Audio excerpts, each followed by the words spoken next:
Okay. Say your name or something. My name is Orrison J. I reside in Dallas, Texas.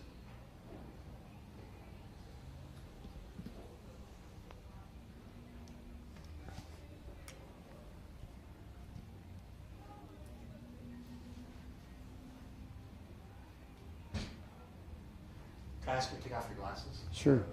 Glare on there. You can put them on the table.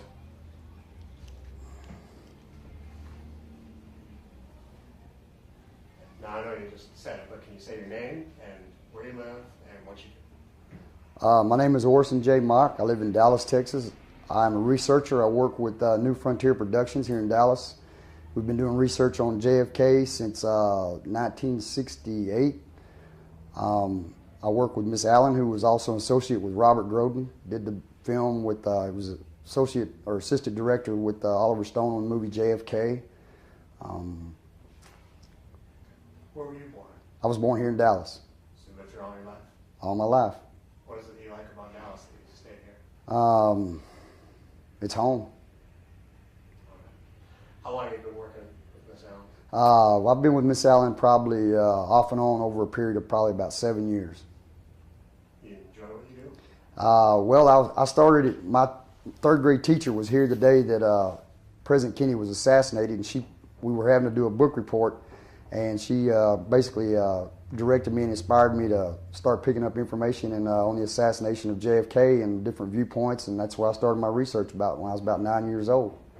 And I'm 41 now, so I've been doing it for 30-something years. Well, 20-something years anyway. So you actually remember the day that he was shot? Yes, sir. Can you tell me how you remember that day? Well, actually, I was in roughly about 3 years old at the time, but I still remember the footage of the president being assassinated on television, and it was pretty impressive because, like I say, I was just 3 years old, and I still remember it to this day. So it was imperative on what I thought and how I felt about the research I do now. So how much of it do you remember? I mean, what? Well, I remember the news break coming on where it was showing the motorcade going by, and then the break in the news film, and then Parkland hospital incidents, and just basically the events of the day. So what kind of things is your research? What we basically do is we receive emails from all over the world, foreign countries. Actually, you really wouldn't believe the number of people that were here that day that didn't get statements taken from them, but just had basically eyewitness accounts of the assassination, that had just left the area after the assassination because they didn't want to be involved. But people are more and more coming out with the things they had, like videotapes and eyewitness statements that we're recovering now. Basically, as time goes on, people are feeling more comfortable with the situation, and that, they're not going to be killed or assassinated. Roughly about 360 eyewitness statements were taken that day, and only 2 living eyewitnesses are left alive that gave statements. So you can understand their feeling for not wanting to come forward with the information and the pictures and the films that they had at the time due to the involvement of the government. Conspiracy all the way, in my opinion. So who do you think was behind the conspiracy? Who do I think was behind it? How do you think it laid out? How do I think it laid out? Well, the night before, Lyndon Baines Johnson, he had a mistress named Madeline Duncan Brown. They'd been together for over 21 years. They even had a son named Stephen.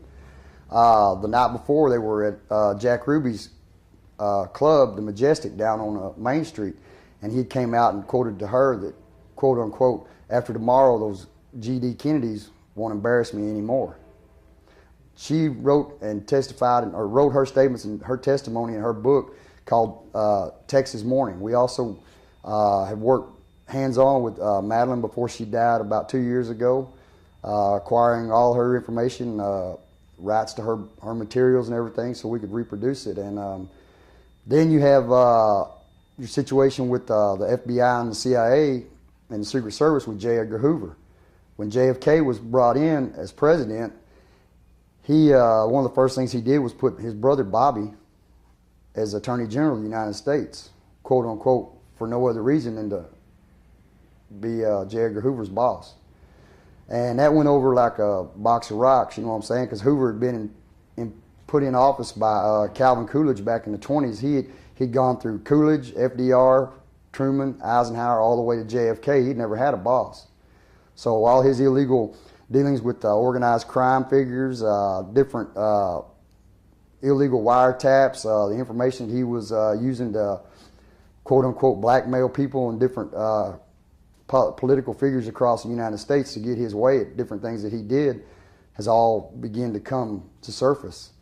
And if you want to go a little further than that, you can tie in your organized crime as your third man in the situation between the Giancano family out of Chicago and the Marcello family out of New Orleans.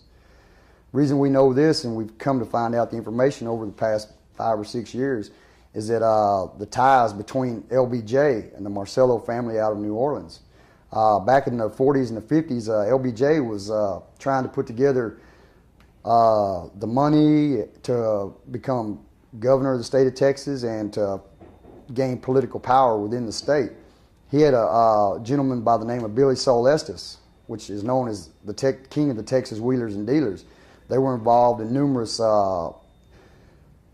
fertilizer scams and everything else that had robbed people of their money, and also had done business with the federal government and were taking kickbacks and everything from the federal government at the same time. Mr. Estes is 78 years old now. I had breakfast with him about a week ago. He's coming out with a new book that we're trying to get published right now and put out by August. And the name of that book is I Know Who Killed JFK. When Billy was getting ready to go to federal prison and do some jail time, he had a 7-8 year sentence looking him in the face.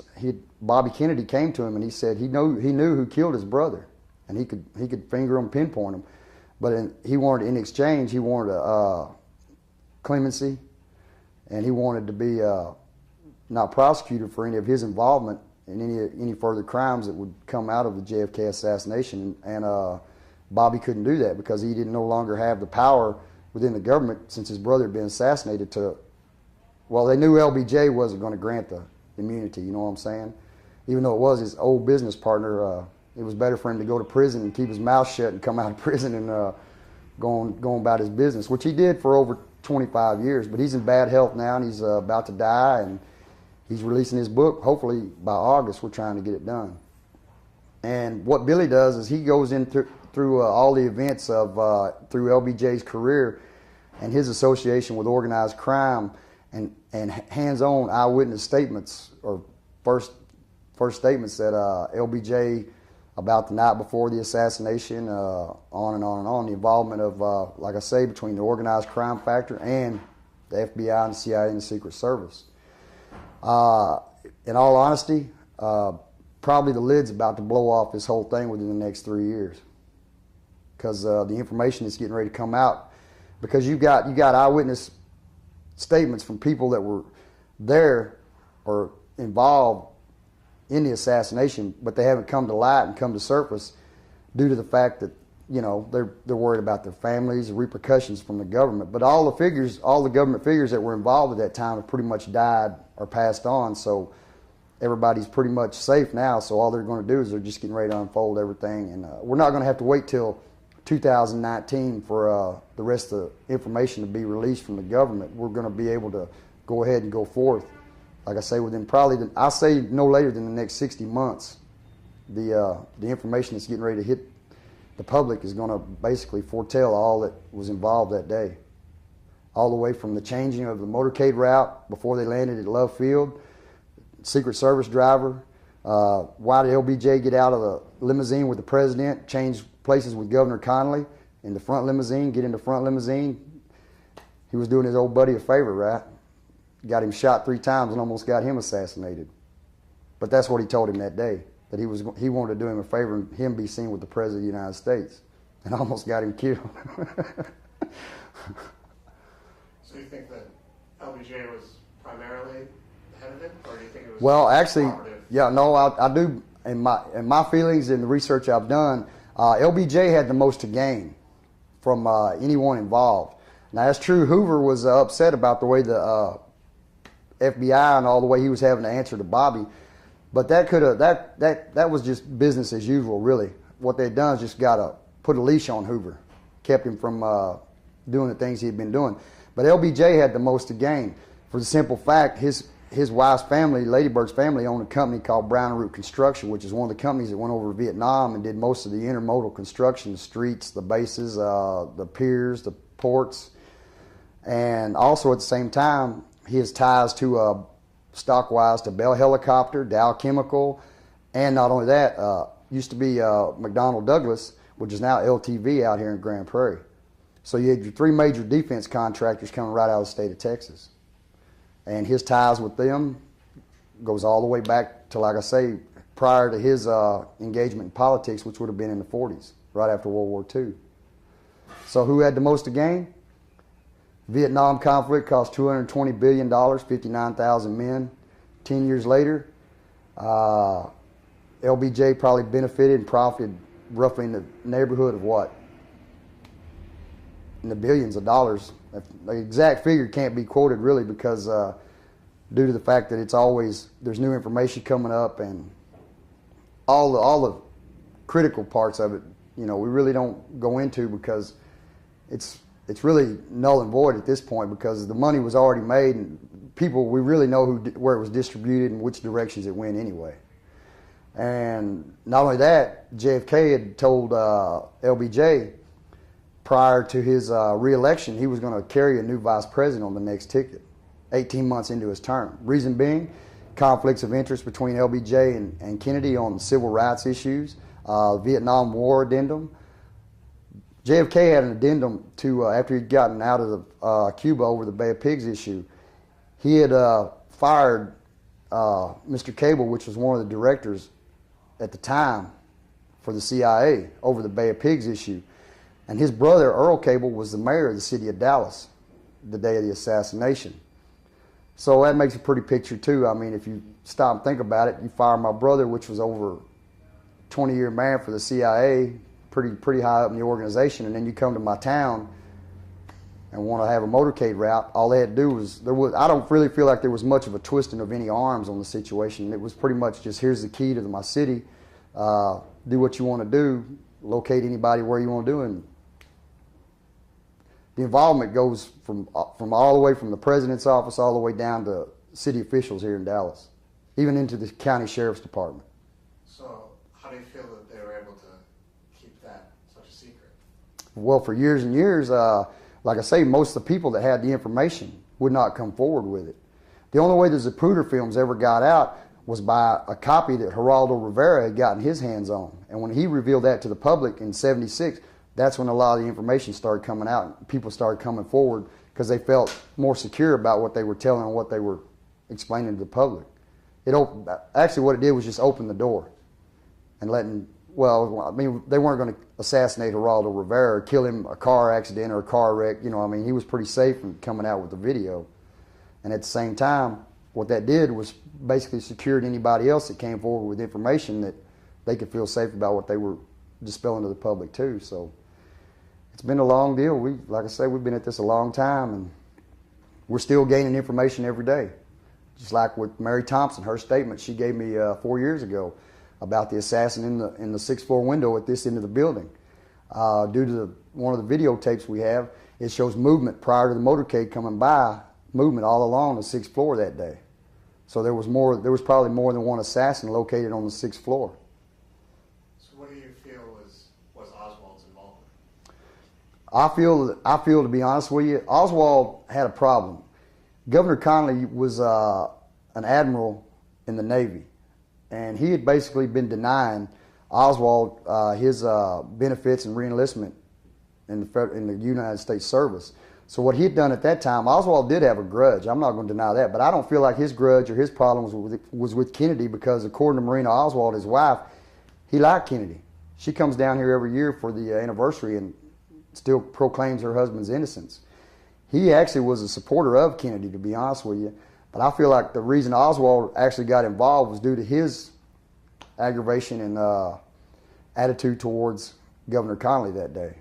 He saw a chance to make things right for a man that had been messing him over for numerous years due to not allowing him his benefits and everything through the government, not reenlistment in the service. So maybe at the last minute, I feel like he had second thoughts about it and left the building. I don't feel like he was even in the building. According to reports we've got, the only print they have on the gun that was recovered, one of two rifles that were recovered that day from the 6th floor. The one they show with Oswald, that was Oswald's, has a 26-hour post-mortem print on it. So it wasn't even an actual print that day. It was after he had been deceased. They went to the morgue, pulled him out, put his print on the butt of that rifle, and claimed that was the gun that he killed him with. How did you find that out? Research, different. A lot of the stuff we get, people will talk to us and come to us. Like I say, on our website, we receive over probably 14 to 20 emails a week from just different people coming to us, from like somebody that's been to Dallas and talked to somebody that has our products that we have down here. They may find out from somebody else, no telling where, about our website. They come to us with information. And I'm not going to say that they're giving it to us for free, you know, because a lot of it we do acquire. That's why we have copyrights on all our material and everything. But what they'll do is come to us with information. If we're interested in it or we think there's a lead there, well, we may go investigate it, or we may have them come to Dallas and sit and talk to them or see what they've got to offer us. Or, I mean, we've even gone back. I had a lady send us an email from Virginia.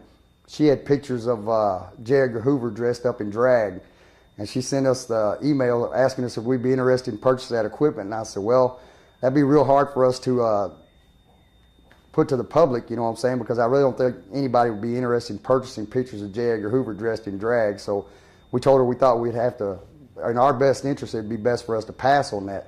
Well, then she ends up sending us the information for free anyway. So we've got it, we acquired it, but we, you know, like I say, we've got stuff, documentation, everything that we shelve right now, because due to the fact, like I say, there's people that are not wanting us to put their stuff, their pictures or their information in print yet, due to the fact that they're worried about their safety and everything else. But I do believe after Billy Saules's book comes out, it's going to open the doorway to a lot more people coming forward with the actual stuff that happened behind the scenes, not the assassination itself exactly that day, because everybody pretty much knows what happened that day, who the assassins were and everything, where they were located at, and where the shots came from. But what I'm reflecting on is, what I'm working on is where we're trying to piece it and put it together prior to the assassination, so we can start finger pointing and printing and put down who actually was involved in the assassination to the limit. So just for the record, where do you think the shooters were? Well, there were 2 shell casings recovered off your records building on the roof. You also have eyewitness statements where a shooter was located over here on the 2nd floor of the old Dowtex building. And then I explained about Mary Thompson's statement where the shooter was on the 6th floor at that end of the building, opposite end of the building where Oswald was supposed to have been. And then you have the badge man, Mac Wallace, who was located and detained down behind the fence line. He was also associated with LBJ in organized crime deals. He was detained and questioned by officers and then released and let go because he had on a Dallas cop uniform and badge, and they let him go. And then you had an additional shooter, which was in the front part of the fence on your upper pergola, which we feel is where the throat shot came from. And then also you have your assassin that was located on across Dealey Plaza over there, is the shot that got Governor Connolly, probably the one that got him in the wrist, because the bullet entered from the left and exited to the right. If he'd been shot along this side of Dealey Plaza, he'd had to have been shot from the right, exiting to the left. And the wound wasn't inflicted that way, which puts your shooter across the way over there on the other side of the upper pergola. So all in all, there were probably located that day probably nine different shots. Variably, we know 6 assassins that were located here that day, and I figure probably 1 or 2 more. And it's even been reported that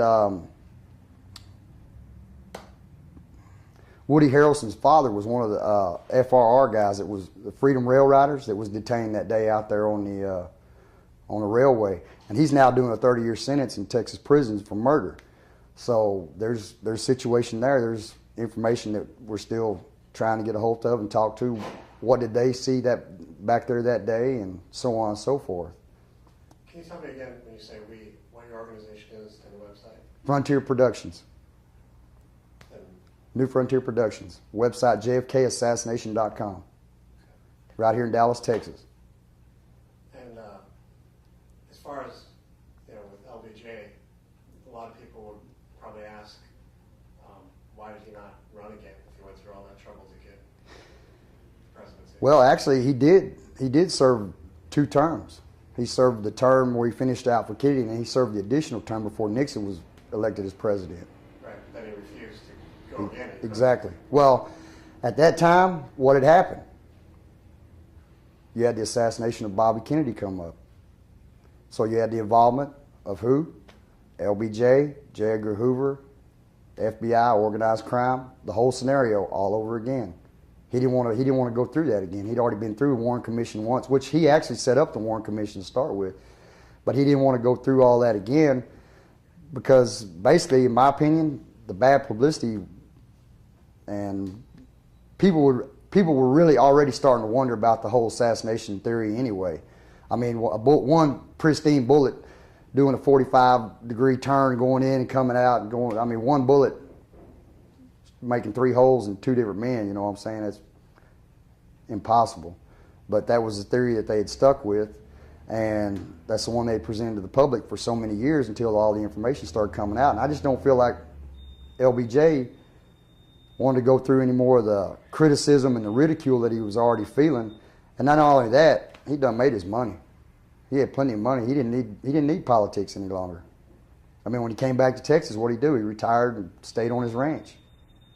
Which Lady Bird, she's still alive, and I've been informed that upon her death, she's 91, but upon her death, there's going to be even some people that are going to come forward and explain a few things about the involvement of LBJ and a few other items too. So it's just out of respect for her right now that a lot of these people hadn't come forward that were involved. So it's all getting ready to come together. Like I say, it's getting ready. Lid's getting ready to blow plumb off of it. Let's talk about the area. Okay. How long have you been coming out here? I've been coming out here since 1966, 67, I guess. Okay. I mean, how long have you been actually working? Working with research out here, probably, like I say, off and on the past 7 years. So does this place still give you any kind of particular feeling, or? I mean, well, actually, one one of disgust, disappointment in what I was actually raised to think and feel about the country I live in, that a few people, what would you call it, a few bad apples in the barrel can ruin the whole situation. And that's a lot of times when I'm out here in the evenings, I've been out here at night doing, taking shots and everything. And after 12, 1 o'clock in the morning, it's kind of eerie out here. You know, it's dead quiet. There's no traffic. And it's like sometimes you can just stand here and reflect and see in your mind the reroute of the motorcade that day when it was rerouted, and actually look in the windows and, kind of like, depends on how much imagination you got, I guess, in one aspect. But it's kind of eerie sometimes. It really is. I used to come down here by myself sometimes, but I don't really do that too much anymore. I always come with someone else now because it's kind of weird. I don't know if you, depends upon your religious and your spiritual beliefs, but I do feel that there are unrested souls still sometimes that out of all the people that were assassinated and killed due to their statements and their information to the federal government, I wouldn't say that there's not some of those people spiritually probably roaming around here 2 or 3 o'clock in the morning. You know what I'm saying? I mean, it's a weird feeling down here at night.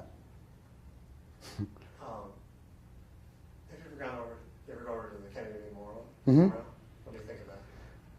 Disappointment. Why is that? I feel bad about it because actually I know the guy, Brian Dealey. He's the he's fifth decade or 5th generation descendant of Bob Dealey, the founder of Dallas, Texas. And his family still owns the property at the log cabin, the first log cabin in Dallas, and the memorial property. They own that property still. Those are his lots. And just to know the people that are involved in the stuff, I mean, in my opinion, I think it was a real disgrace to the Kennedy family for what they did. The park, the area behind the old courthouse used to just be like an open park area, and it was full of winos and drug addicts and homeless people, and they decided to clean it all out and clean it up, man, put his memorial back there, which basically is over 2 blocks away from where the actual assassination took place. And if you go out here, the only thing that they mark the actual assassination with is probably a 13 by 11 inch plaque down there in the ground right by the curb, and that's in memory of. So it's a real disappointment, really. In my opinion, what they should have done was either put a 24-hour flaming torch out here, or either erected some kind of monument to him right here on the plaza to commemorate each year, you know, his death and his assassination. But the city of Dallas don't want to do that, because for them, still to this day, the assassination is like an eyesore, something that won't go away, that they wish they'd never been involved in. But then again, you have to understand, back at that time, my fathers and grandfathers, those people weren't really involved in the decisions that were made for the city at the time. You know, so between the federal government and the city officials here and FBI and all the involvement of the assassination, the American people weren't even thought of at all anyway. I mean, it was just a bad situation all the way around for everybody. Our country, our city, our state. Let me just fix when you turn Okay. your mic, you kind of see the cord going up. And then when I sit down again, we'll talk about some of the other people out here that you were telling me. Oh. Just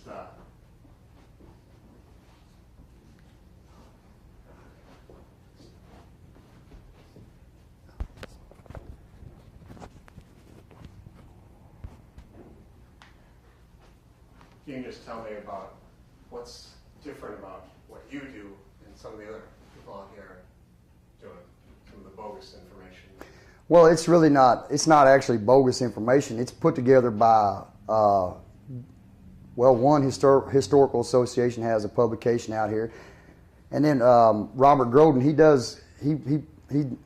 puts his information out here too.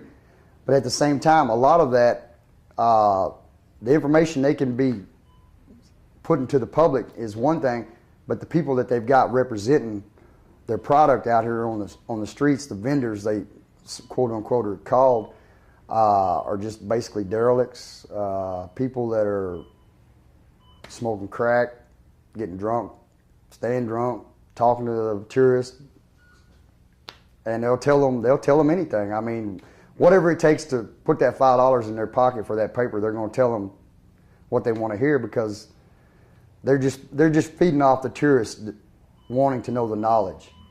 And it's like a child trying to acquire information. You know, the wrong person's in control. That person will walk away believing that they've got it, the correct information. All they've got's a head full of lies. So that's a lot of trouble we have out here right now. Is we're trying to basically, quote unquote, dispel to the public that not all these guys out here you talk to know what they're talking about, because they're going to tell you anything, because that's all they're out here for, is to make their money and go back. What's some of the crazy stuff that you've heard people say, or people have told you? Oh, well, I've had a guy say that he's only 27 years old, one of the vendors, and he said he was up there beside Jack Ruby the day he died, and he wasn't even born then. And then another thing I've heard him say is that Lee Harvey Oswald was shot over here in this garage by the old county jail, and he was killed at the municipal courts building on the other end of town in the underground garage. Like I said, they'll tell you anything to put that $5 in their pocket. Have you gone over to the Conspiracy Museum? Correct. Yes. Yeah, you know the person that does it, right? Ron Rice. What do you think of that? Of Ron? Right. Of Ron's museum. Of the museum itself, I feel more comfortable in referring people that want to know the true facts and the information of what happened that day to that museum than I do having sending them to the federally funded county museum or the sixth floor museum. Reason being, they're going to show you the actual, on the audio deal over here, they're going to show you, they're going to run you up on your Zapruder films right before the fatal headshot, and then they're going to stop the film there because, quote unquote, they're still the federal government and they're funded, they're a county office, county function, but they're funded by the federal government, the Parks and Recreation Board. So they're getting their money from the federal government. They can't come in here and tell you that Oswald didn't kill JFK because that would affect their funding. So what they're going to tell you is just what they've got to tell you to keep their funding coming in so they can keep operating. Which I'm not going to say that's wrong, because still to this day, I'll talk to people out here on the street and they'll argue till they're blue in the face that Oswald was the one that killed JFK. And you know, it's each and every man's own opinion on how they feel about the events of that day. But myself, over the years, I started out thinking that it was the Oswald theory also. But after all the facts and the information and the things that have dispelled that and the information we've acquired over the years, I know a different story now. Let me just check the time on this tape, so I'm not sure how much you had on there. At what point did you change? Was there a particular thing that you read or saw? No, just actually basically an overview, and I started really thinking about what I was actually researching. I mean, the stuff that came out about Oswald, his medical records that had disputed all the federal government had put out, the information they tried to dispel the public, and then roughly just basically the overview of the whole story. Everything just kept discrediting the federal government. One story to the next, you know, one eyewitness statement to the next. All the mysterious deaths of the witnesses, you know, I mean, how did that many people die of strange accidents? I mean, the guy that operated the train track station back here died of he's driving a brand new car that suffers brake failure, and crashes into a wall at 65 miles an hour, he's killed. I mean, the things just didn't add up. Too mysterious, too much mystery behind all of it. And then when you start unveiling, it's kind of like taking the, how do you say it, the covers off your eyes and start seeing the truth for what it is. I mean, back in the 60s, we just come out of the Korean conflict. Everybody was pretty much behind the way Truman and Eisenhower had carried our country after FDR, and people were convinced that our country was the greatest in the world, which it still probably is one of the most powerful in the world. I'm not going to say it's the greatest in the world, but it is actually one of the most powerful. So then you have people that grew up back in that time, that's all they knew how to think, and that's the way they were basically, what do we call it today, subliminal messages? Trained to think that the federal government was correct in anything and everything they did. But you have to look at your leaders you had then. FDR, Truman, Eisenhower, those were respectable, quote-unquote God-fearing people that did the right job, you know, did the right thing. And then we had JFK come into office, and quote-unquote, I feel like he would have, if he hadn't been assassinated, our country wouldn't be where it is today. I think we'd gone a different direction. He had foresaw space flight. He was working, going to go into working on putting a man on the moon. He had all those ideals, quote-unquote, in perspective. And if you look at it, the civil rights issues even got plumb out of hand after LBJ had taken over in office. I mean, you had problems with your rights. You had all the civil rights issues that were being denied, and things were still going on the way they were going for hundreds of years, and nothing had changed. But JFK put pressure not only on your federal government, but along your southern belt for the change was coming, and it was going to be done soon. He wasn't going to mess around or put it off. He was coming in to take charge and change the way America was at that time. Let me just change this tape because there wasn't that much left on it when I started.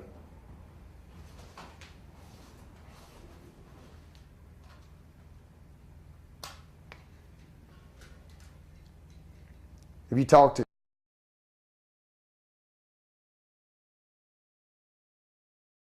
a job like anybody else, you know what I'm saying? He's director of the museum and everything. What is it that you like about him? Well, he's just a hands-on. Actually, he's just a nice guy, to be honest with you. I got a lot of respect for him.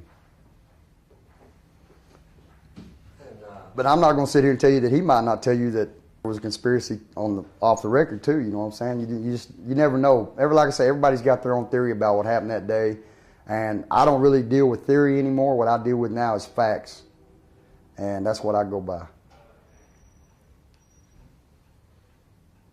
Were you in town when Oliver Stone came to town? Was filming? Yes. Did you go to any of it? Yeah, we viewed the whole. Well, it took about well, I was here for about a week of it, actually. Can you describe some of it? Hollywood. Just making a movie. I mean, they just do it over and over again. Over and over and over. Just like when BBC was down here last week and they were doing their filming for their documentary. You know, they were doing the motorcade route.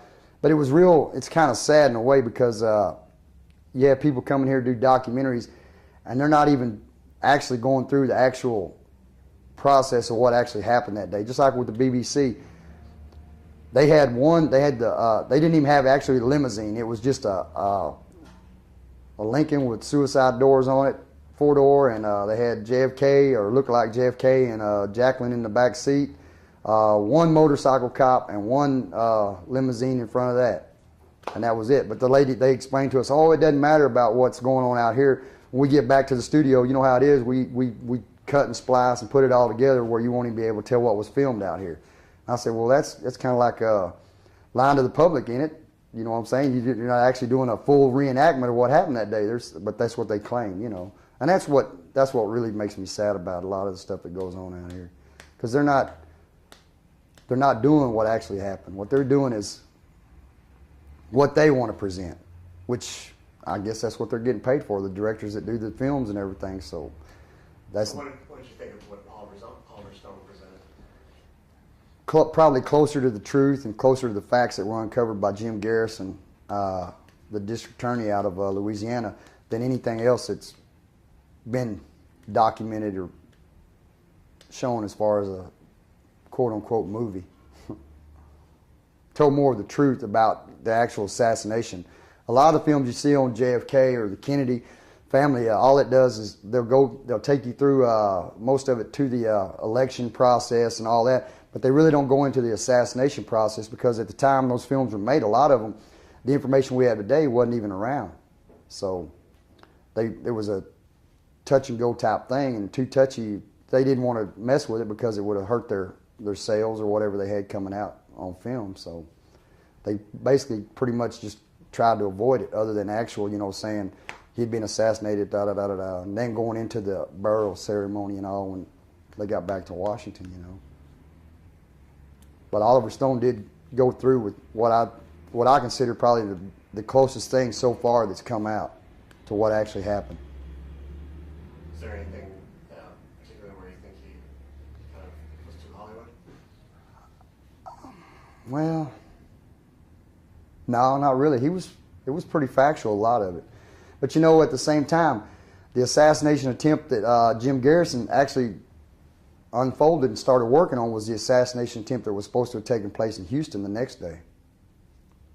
It just got messed up, and in the process, the people that were involved in it had been their covers had been blown, and they were being found out about. So everything just got taken over by quote unquote different people, which in this case would have been probably combination J. Edgar Hoover and LBJ, and moved to a different location and upgraded in time to where it happened in Dallas the day before. So when was it originally scheduled? I feel that according to what Jim Garrison was uncovering, the actual assassination attempt was to have taken place in Houston the next day, which would have been after Dallas. That was the original, from what we're finding out, was the original day that they were supposed to have done it. Would have been in Houston, not in Dallas. So, but like I say, when they started, people that were involved information started leaking out, and the direction it was going started being uncovered. They had to do something, because President Kennedy was going to die in Texas one way or the other. He wasn't leaving Texas without being in a coffin. So why didn't they kill him the morning over in Fort Worth when he was over there at the convention center and all? I don't know. They waited till they got to Dallas and had everything in position, and it went all the way through. Like on the Zapruder films, you can see the Umbrella Man. I worked with a guy from Channel 8 News. We did a documentary about 2 months ago on the Umbrella Man. And the information we've uncovered is in the military, you always have two types of signals. First is your audio, second is your visual in time of conflict, in other words, in battle. You'll have your initial startup engagement, which is audio. And then once battle has begun, you'll have your initial commencement, which is visual. Well, the Umbrella Man had repositioned himself as the motorcade started coming towards Elm Street from the Upper Pergola all the way down to right by the light pole, where he's caught in the corner of the Zapruder films with the umbrella open right before the fatal headshots inflicted on President Kennedy. So there you have it.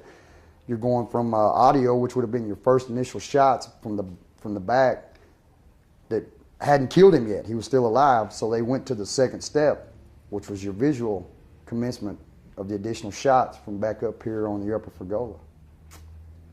We just uncovered that. We worked on that probably, like I said, we've been in the process of working on that for the last 18 months, I guess. Information, eyewitness statements where he was positioned and had relocated himself. And then after the assassination, they never questioned or detained anyone with an umbrella. And there were theories that there was a gun in the umbrella, and or the guy was underneath the drain, the manhole out there, and he shot him. Yeah, right. You mentioned they usually refer people to the Conspiracy Museum more, Mm-hmm. but did you go to the Sixth Floor Museum when it first opened, or when did you go? I've been up there. It was a long time ago, probably about, I guess, right after it first opened, a year or two. And I was really disappointed in it because the main thing I thought was when I got up there, I'd be able to visually look out the window and see what actually Oswald was supposed to have seen that day. Well, they've got it fenced off where you can't even get close to the window. All you do is see the box sitting there and a rifle sitting there, and you don't even get to look out the window. That kind of disappointed me about that. But at the same time, food for thought. If Oswald had been in that window, when that motorcade turned and came down Houston Street, he's got a direct shot of less than, 70 yards for the initial impact of one shot, fatal headshot right to the head. Why did the motorcade have to turn left here on Elm Street and the president get shot 3 to 4 different times before he was finally assassinated? Because he wasn't ever there. So you don't think anybody was at this corner? Not this corner. No. 6th floor, that window down there on the end. We know from eyewitness statement that she heard a shot and saw President Kennedy go forward, looked up to the window and saw the assassin in that window. But within about probably a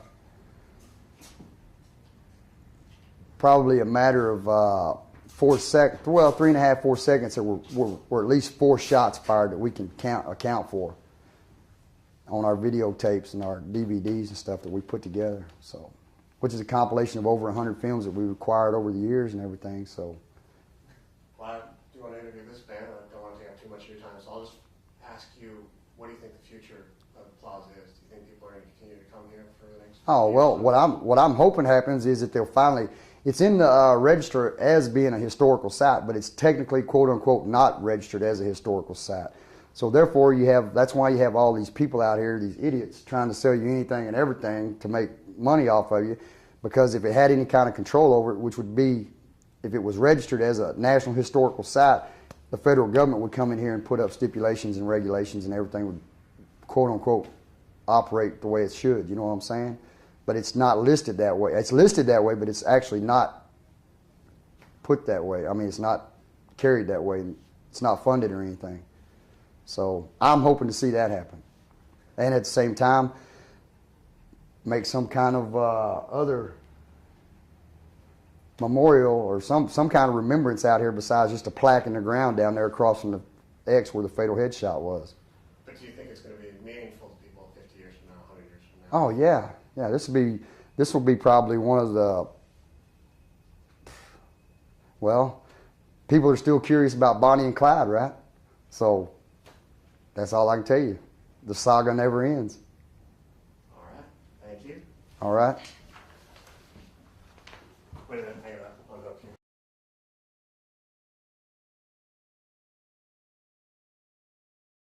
Getting ready to go to federal prison and do some jail time. He had a 7-8 year sentence looking him in the face. Bobby Kennedy came to him and he said he knew who killed his brother, and he could finger him, pinpoint him, but he wanted, in exchange, he wanted clemency, and he wanted to be not prosecuted for any of his involvement in any further crimes that would come out of the JFK assassination. And Bobby couldn't do that because he didn't no longer have the power within the government, since his brother had been assassinated, well, they knew LBJ wasn't going to grant the immunity, you know what I'm saying? Even though it was his old business partner, it was better for him to go to prison and keep his mouth shut and come out of prison and go about his business, which he did for over 25 years. But he's in bad health now, and he's about to die, and he's releasing his book. Hopefully by August, we're trying to get it done.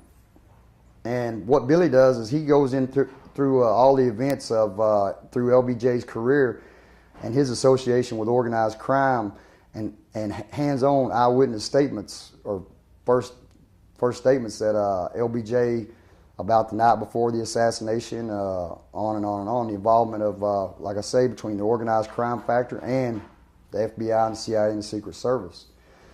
In all honesty, probably the lid's about to blow off this whole thing within the next 3 years, because the information is getting ready to come out, because you got eyewitness statements from people that were there or involved in the assassination, but they haven't come to light and come to surface due to the fact that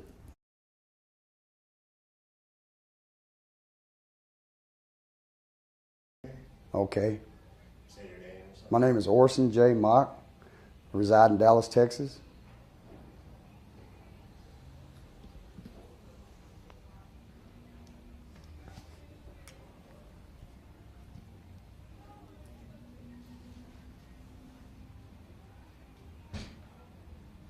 Can I ask you to take off your glasses? Sure. Glare on there. You can put them down on the table.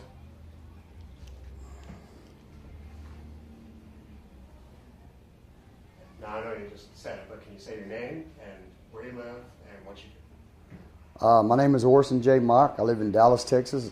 I'm a researcher. I work with New Frontier Productions here in Dallas. We've been doing research on JFK since 1968. I work with Miss Allen, who was also an associate with Robert Groden. Did the film with, was associate or assistant director with Oliver Stone on the movie JFK. Where were you born? I was born here in Dallas. So you lived here all your life? All my life. What is it you like about Dallas that you stayed here? It's home. Okay. How long have you been working with Miss Allen? I've been with Miss Allen probably off and on over a period of probably about 7 years. You enjoy what you do? Well, I started, my third grade teacher was here the day that President Kennedy was assassinated, and we were having to do a book report, and she basically directed me and inspired me to start picking up information on the assassination of JFK and different viewpoints, and that's where I started my research about when I was about 9 years old. And I'm 41 now, so I've been doing it for 30-something years. Well, 20-something years anyway. So you actually remember the day that he was shot? Yes, sir. Can you tell me how you remember that day? Well, actually, I was in roughly about 3 years old at the time, but I still remember the footage of the president being assassinated on television, and it was pretty impressive because, like I say, I was just 3 years old, and I still remember it to this day. So it was imperative on what I thought and how I felt about the research I do now. So how much of it do you remember? I mean, what? Well, I remember the news break coming on where it was showing the motorcade going by, and then actually the break in the news film, and then Parkland Hospital incidents, and just basically the events of the day. So what kind of things is your research? What we basically do is we receive emails from all over the world, foreign countries. Actually, you really wouldn't believe the number of people that were here that day that didn't get statements taken from them, but just had basically eyewitness accounts of the assassination had just left the area after the assassination because they didn't want to be involved.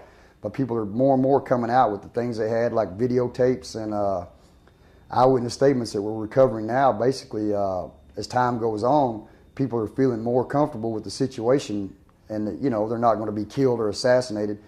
Roughly over 300, about 360 eyewitnesses all the way to JFK. He'd never had a boss.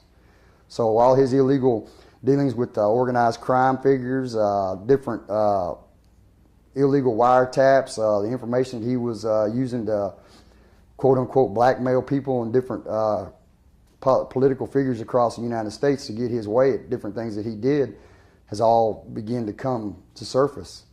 And if you want to go a little further than that, you can tie in your organized crime as your third man in the situation between the Giancano family out of Chicago and the Marcello family out of New Orleans. Reason we know this, and we've come to find out the information over the past 5 or 6 years, is that the ties between LBJ and the Marcello family out of New Orleans. Back in the 40s and the 50s, LBJ was trying to put together the money to become governor of the state of Texas and to gain political power within the state.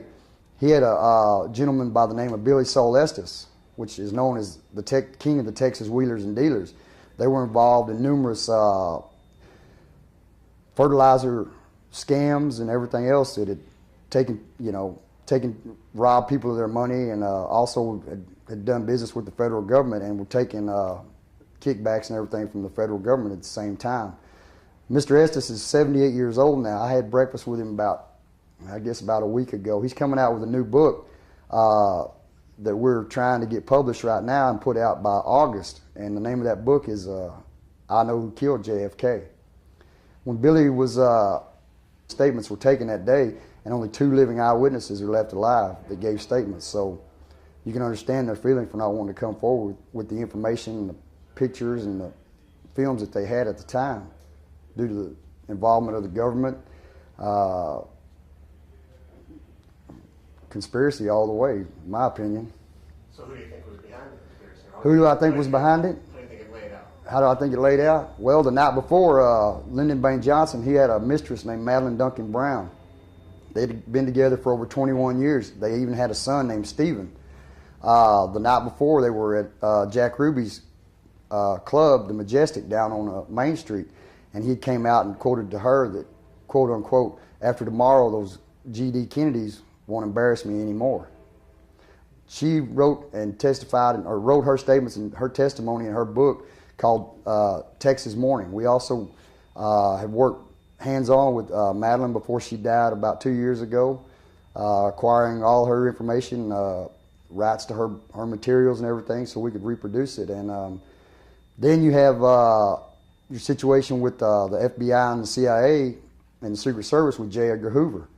When JFK was brought in as president, he one of the first things he did was put his brother Bobby as Attorney General of the United States, quote unquote, for no other reason than to be J. Edgar Hoover's boss. And that went over like a box of rocks, you know what I'm saying? Because Hoover had been put in office by Calvin Coolidge back in the 20s. He'd gone through Coolidge, FDR, Truman, Eisenhower.